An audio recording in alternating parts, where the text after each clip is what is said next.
New tonight at 10, PG&E and California State Parks are joining forces to expedite the recovery efforts around Lake Oroville following the destructive bear fire.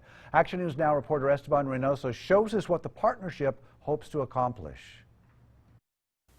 PG&E and the State Parks Partnership will look to get rid of a lot of dead and hazardous trees around Lake Oroville after the North Complex West Zone swept through this area and left an abundance of them. PG&E and the Lake Oroville State Recreation Area are partnering to help restore power to the park and surrounding areas. And we would be looking at doing damage, tree removal, and other issues. We have a ton of trees that were destroyed. Loafer Creek Campground, Enterprise, and boat ramps will be closed to the public until at least late October as PG&E holds up their side of the partnership. By letting PG&E use some laydown areas in the park in exchange for PG&E removing hazardous trees and putting in erosion control measures. This is all as a result of the North Complex fire.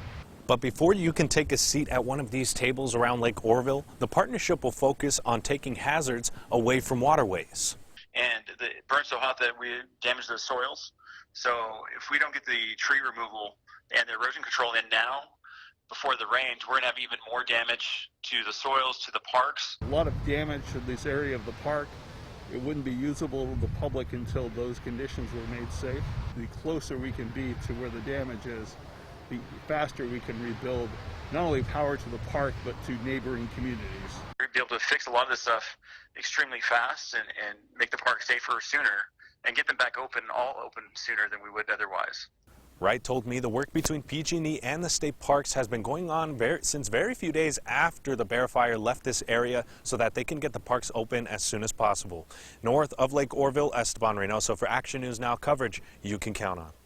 Well, Bidwell Canyon and Lake Oroville marinas are now operating under normal winter hours. For a complete list, visit parks.ca.gov.